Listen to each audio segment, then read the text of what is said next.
یہ بات اگر خاص کر مسلمانوں کے لیے بہت زیادہ ضروری ہے، کیونکہ آپ کو جیسے ابھی میں نے کہا نا کہ آپ کو کنواں خود کھودنا ہے اور خود پانی پینا ہے. آپ کے لیے کنواں نہیں کھودے گا کوئی، کیونکہ 1947 کے بعد سے اب تک اب کوئی آپ کے پاس ایسا گورنمنٹ کے پاس کوئی بھی بجٹ نہیں ہے، اور جو بجٹ ہے بھی وہ بھی آپ کو معلوم ہے کم ہو رہا ہے، ختم ہو رہا ہے، سب باتیں آپ جانتے ہیں.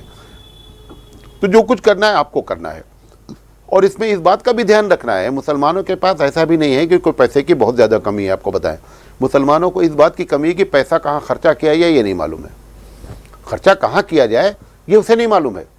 وہ مسجد میں ماربل لگانے کا بہت شوقین ہے، گاؤں کی ایک مسجد میں جہاں پہ نل نہیں ہے وہاں پہ نل لگانے کے لیے اس کے پاس پیسے نہیں ہیں، لیکن اپنے محلے کی مسجد میں ماربل لگائے گا، ماربل پہ ماربل لگائے گا، دیوار پہ ماربل لگائے گا، پوری اوپر سے نیچے تک کی مسجد میں لگا دے گا.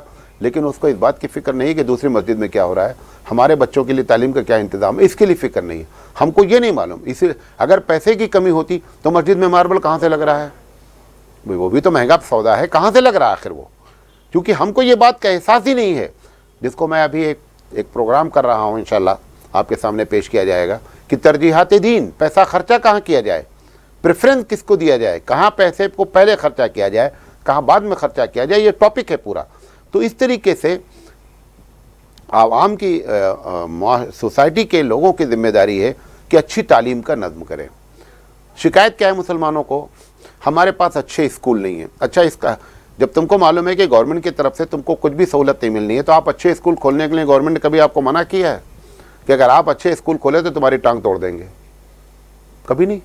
بلکہ اگر آپ اچھے اسکول چلاتے ہیں، اچھے رزلٹ آتے ہیں تو وہ آپ کو کوآپریشن کرنے کے لیے تیار ہیں.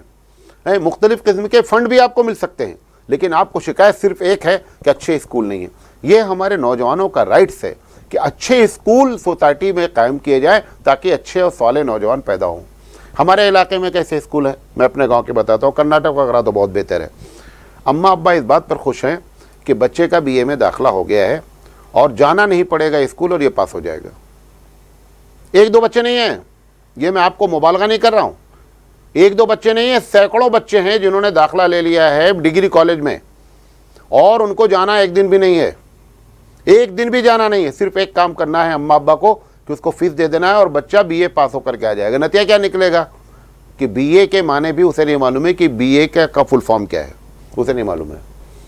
یہ جو ہو رہا ہے وہ یہ سمجھ رہا ہے والدین کی ذمہ داری تھی، سوسائٹی کی ذمہ داری تھی کہ ایسے اسکول میں اگر تمہارا بچہ جاتا تو تم احتجاج کرتے، اس کے خلاف کمپلین کرتے کہ یہ ایسا اسکول چلاتا ہے کہ ایک دن بھی کلاس نہیں دیتا ہے اور سب کو ڈگری دے رہا ہے جعلی. کوئی بھی کمپلین نہیں ہے. لہذا ہم اگر اچھے نوجوان چاہتے ہیں تو اچھے اسکول ہوں. مدارس آپ دیکھیں ایک تعلقہ ہے، ایک تحصیل ہے، ایک ٹاؤن ایریا ہے، 2-3 مولوی تیار ہو گئے کہ اپنے علاقے میں مدرسہ کھولنا ہے. ضرورت ہے نہیں ضرورت ہے اس سے بحث نہیں ہے، مدرسہ کھل جانا چاہیے. کیوں؟ کیونکہ ہم بے روزگار ہیں، لہذا ہم نے آپ کو آئیڈیا دے دیا ہے، آپ کے جذبات ہم نے ابھار کر کے ہم نے مدرسہ کھلوا دیا. کوئی دیکھنے نہیں جا رہا ہے کہ اس کے اندر مدرسہ سے چلانے کی صلاحیت ہے کہ نہیں ہے، یہ مہمانان رسول کے ساتھ کیا برتاؤ کرے گا اس کو معلوم ہے کہ نہیں معلوم ہے. لیکن صرف اپنے روزی کو برقرار رکھنے کے لیے اس نے مدرسہ کھولنے کا پلان بنا لیا اور آپ کو بیوقوف بنایا، مدرسہ کھلوا دیا. میں نہیں کہہ رہا ہوں مدرسہ نہیں کھولنا چاہیے، دیکھیں میری باتوں کا غلط معنی قطعی نہیں لیں، لیکن میں ضرور کہنا چاہتا ہوں کہ اس وقت مدرسے کھولنے والے ایک بڑی تعداد عوام کو مدرسے کی ضرورت ہے، ہم کو ضرورت ہے مدرسہ کھولنا. لہذا مدرسے جو ہیں ان کو اچھا کرنے کی فکر کریں. آپ چلے جائیے پورے بھارت کے مدرسے دیکھ لیجئے، نہ رہنے کا انتظام ہے معقول، نہ کھانے کا معقول انتظام ہے، ایسا رہتے ہیں جیسے جانور رہتے ہیں. ابھی جس کو اس ماحول میں رکھا گیا ہے، خراب کھانا کھلا کر کے ان کو بڑا کیا گیا ہے، گندے ٹوائلٹ رہ کر کے ان کی تربیت کی گئی ہے، یہ فارغ ہونے کے بعد آپ سوچیں کہ ایک اچھا معاشرہ پیدا کر دیں گے، انقلاب برپا کر دیں گے. بیوقوفی کی باتیں ہیں، کچھ بھی نہیں ہونا ہے، کبھی نہیں ہونا ہے. یہ جس طریقے سے پیدا ہوئے ہیں، جس طریقے سے ان کی تربیت ہوئی، یہ یہی کام کر سکتے ہیں کہ صرف اپنی طرح لوگوں کو پیدا کر دے، بقیہ کچھ نہیں کر سکتے ہیں. اسی لیے اتنے مت بھارت کی جن سنکھیا میں اگر آپ کی آبادی 22% ہے یا 18% ہے، جو بھی ہے، جو یہاں 70 کروڑ ہیں، 80 کروڑ ہیں، ان کے پاس اتنے ان کے دھارمک مدرسے نہیں ہیں جتنا آپ کے 20 کروڑ کے پاس دھارمک مدرسے ہیں. کر کیا رہے ہیں؟ انقلاب آ جانا چاہیے تھا، لیکن ہم نے ان نوجوانوں کو برباد کیا, ان کے حقوق نہیں ادا کیے. یہ ان کا حق تھا کہ اچھے مدرسے, اچھے کالج, اچھے مکاتب, آپ بھٹ کر چلے جائیے. آپ دیکھیے نیچے سے لے کر اوپر تک انہوں نے اس بات کو محسوس کیا, اچھے نوجوان پیدا ہوتے ہیں. پورے بھارت میں مسلمانوں کا اگر کسی لحاظ سے دیکھا جائے تو سب سے اچھی اکنامی کس کی ہے؟ بھٹکل والوں کی ہے. وجہ کیا ہے؟ انہوں نے باتوں کو محسوس کیا, ان کے حق کو ادا کیا. نوجوان ان کے ساتھ ہوتا ہے, نوجوان ان کے کام آتا ہے. اسی طریقے سے پورا محلہ ہے. میں یو پی کی بات کرنا چاہتا ہوں, بہار کی بات خاص کرنا, کرناٹک بھی اس میں شامل ہے, بھٹکل وغیرہ چھوڑ کر کے. ہم نے کبھی سوچا ہی نہیں کہ ہمارا نوجوان کہیں ایک جگہ بیٹھے, اچھی کتابیں ہوں, وہاں پڑھنے کا انتظام ہو, اچھے میگزین لائے جائیں, وہاں انتظام ہو. یعنی ایک اچھی لائبریری, جو کامن لائبریری, چھوٹی چھوٹی لائبریری محلے میں بننی چاہیے. وہ بچہ جو تمہارا گولی کھیل رہا ہے, جو بچہ تو تمہارا جو تاش کھیل رہا ہے, اگر لائبریری ہو تو میں نہیں کہہ رہا ہوں کہ سارے لائبریری میں آ جائیں گے, لیکن کم سے کم برباد ہونے کا پرسنٹیج کیا ہو جائے گا؟ کم ضرور ہو جائے گا. یہ سماج کی ذمہ داری تھی کہ وہ اس قسم کی لائبریریاں کھولتی, اس قسم کے اسکول کھولتی, تب نتیجہ یہ نکلتا کہ ان کا جب حق ادا ہوتا تب وہ اپنا حق پورا کرتے. ان کا حق ادا نہیں ہو رہا ہے, لہذا وہ اپنا حق بھی پورا کرنے کی صلاحیت نہیں رکھتے ہیں. اسی طریقے سے ابھی امتحان ہوتا ہے, مارچ اپریل میں امتحان ہوتا ہے. ہم نے کبھی نہیں سوچا ہے کہ مارچ اپریل میں ہم ڈی جے نہیں بجائیں, کیونکہ ڈی جے اگر بجتا ہے تو بچہ کا جو امتحانی ماحول ہے وہ ماحول خراب ہو جاتا ہے. ہم کو ڈی جے بجانا ہے, ہم کو شادی کرنی ہے, ہم کو اس بات کی فکر نہیں ہے کہ ہنگامہ کیا ہے, یا رشتہ دار والے اس بات کا خیال نہیں کرتے کہ اگر ہم ان دنوں میں شادی رکھیں گے تو ہمارے رشتہ دار جو بچے پڑھ رہے ہیں وہ کیسے شامل ہوں گے, اور اگر شامل ہوں گے تو اپنے تعلیم کا نقصان کریں گے. ان کو اس بات کی چنتا ہی نہیں ہے. ان کو حالانکہ ان کو اس بات کی فکر کرنی چاہیے کہ ہم اپنے بچوں کو امتحانی ماحول کو خراب نہیں کریں. یہ اس کا حق بنتا ہے کہ امتحان کے وقت میں اس کو ڈسٹرب نہیں کیا جائے. اسی طریقے سے اب تو بڑے بڑے ادارے کھلے ہوئے ہیں جو آپ کو مشورہ دیتے ہیں کہ آپ تعلیم کیا حاصل کریں, آپ کو مشورہ دیتے ہیں کہ آپ جاب کہاں سے حاصل کریں. یہ ہونا یہ چاہیے تھا کہ فری میں ہمارے پاس سوسائٹیاں ہوتی, ہمارے پاس افراد ہوتے جو ہم اپنے بچوں کو, اپنے گاؤں کے بچوں کو, اپنے اطراف کے بچوں کو صحیح مشورہ دیتے. ہفتے میں ایک دن آفس کھلتا, صرف اس مشورے کے لیے کھولا جاتا کہ تم نے بیٹا تم کیا پڑھ رہے ہو, اچھا آپ 9ویں میں گئے ہو, 10ویں پڑھنے کے بعد تمہارا کیا ارادہ ہے, یا اس بچے کے اندر دیکھے جاتے کہ اس کے اندر صلاحیت کس قسم کی ہے, یہ اچھا آرٹسٹ بن سکتا ہے, یا یہ بچہ اچھا جو ہے وہ ٹیچر بن سکتا ہے, یا اس کے اندر ڈاکٹر بننے کی صلاحیت ہے, یا یہ میکینزم میں جا سکتا ہے. کوئی پتہ ہی نہیں ہم کو. وہ بیچارہ جو پایا, جیسے ہم لوگ پڑھے, کیسے پڑھے, 10ویں کے, 12ویں کے, بی اے کے, ایم اے کے, اور مر گئے, ختم ہو گئی کہانی. کیا کریں گے ایم اے کر کے؟ ایم اے کر کے بیٹھے ہوئے ہیں. دیکھنا چاہیے کہ ایم اے کر کے کیا کرے گا. جو 10ویں کے بعد ہماری لائن کو ہم کو دیکھا جاتا ہے کہ کس لائن میں جا رہا ہے, کس لائن میں اس کی صلاحیت ہے, ادھر موڑا جاتا تو ہم اور زیادہ کامیاب ہوتے. یعنی ہم سے مراد ہم جیسے لوگوں کو بتا رہے ہیں ہم کہ ہزاروں لوگ ایسے ہیں کہ جو بیچارے تعلیم حاصل کر لیے ہیں لیکن ان کو مسلم سوسائٹی میں کوئی گائیڈ کرنے والا نہیں رہا, تو نہ اچھی جاب کر پائے اور نہ اچھی تعلیم حاصل کر پائے. تو اس طریقے سے مسلمانوں کے لیے علاقہ وائز ایک آفس ہونا چاہیے جس میں بیٹھیں, وہ فری میں ان کو مشورہ دیا جائے. وہ تو جو مشورہ دیتے ہیں وہ لاکھوں روپے کماتے ہیں.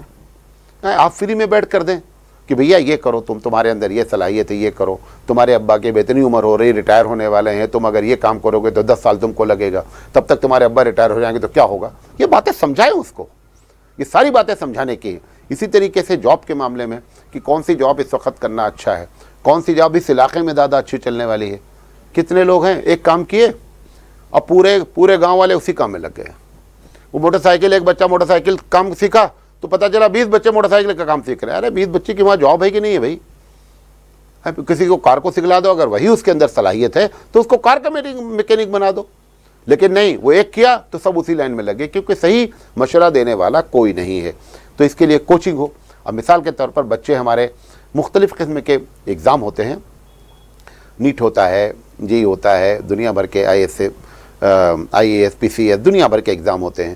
کوئی 1-2 تنظیمیں موجود ہیں ہمارے پاس جو وہ بھی زکوٰۃ فنڈ سے چلتی ہیں, خیر وہ ایک الگ ٹاپک ہے.